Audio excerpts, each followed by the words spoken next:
زیرینې چې کله کور ته راغله د زوی جدایي زړه ډېره خفه کړې وه. یخ موسم او ژوند ورته خوند نه ورکاوه.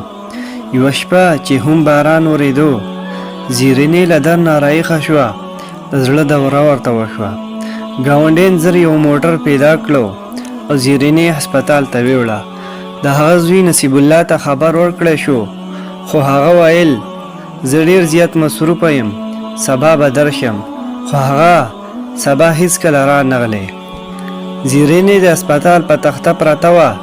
اکسیجن یې خولې ته لګولی شوی و. سترګې نیمې خلاصې وې. ورو ورو یې ویل زویه ته به راشي، یو ځل دې دا مخ وګورم. ډاکټرانو ویل چې زیرینې ډېره ناروغه ده. ګاونډیان څو وارې زوی ته زنګ وواهه، خو هغه جواب ور نه کړو. کله به یې موبایل بند راتلو، کله به ویل زه دفتر کې یم، وروسته به زنګ ووهم.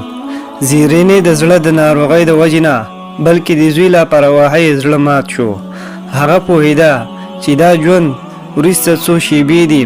لاسونه یې پورته کړه او دعا یې وکړه، ای خدایه زما زوی ته سمه لار وښایه. که زما خیال ونه ساتي لږ تر لږ د نورو میندې به ونه ځوري. وروسته یې سترګې پټې کړې او پات شوه.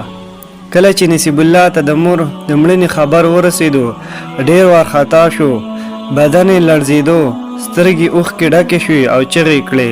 مور یې ماته بښنه وکړه، خو هغه چغې د زړه د در نه وې. مور یې وفات شوې وه. نصیب الله د مور قبر ته ورغلی. ګلونه یې ویوړل، خو ګلونه هیڅ ګټه وس نه لري. چې ژوند مور ته خوشحالي ور نه کړه، د مور قبر ته ویل مورې زه هم هغه زوی یم چې زه په تا شرمېدم، خو زه نه پوهېدم ته څه قدر لرې په ژوند کې. اوس پوه شوم، خو ناوخته شوې وه. مورې زه د زړه نه ډېر پښیمان یم. له دې نه وروسته نصیب الله خپل ژوند بدل کړو. ښځې ته یې ویل نن نه وروسته زه هغه زوی یم چې بعید وي. هغه خپل کلي ته یو سکول جوړ کو او نوم یې پرې کېښودو، زیرینې مورنۍ سکول. هلته به یې ماشومانو ته د مور مینه او احترام ښودو. هره جمعه به یې جومات ته تلو. د مور لپاره به یې خیرات ورکوو. خلکو ته به یې د میندو د قدر خبرې کولې. خلکو ویل همدا هغه زوی دی نصیب الله چې د خپلې مور نه پیژندله، اوس خو د میندو خدمت کوي. هغه به ویل زه وروسته پوه شم، زه غواړم نور زامن مخکې پوه شي. نصیب الله خپله کیسه په یو کتاب کې ولیکله او نوم پرې کېښودو، بیل زوی او د مور درد.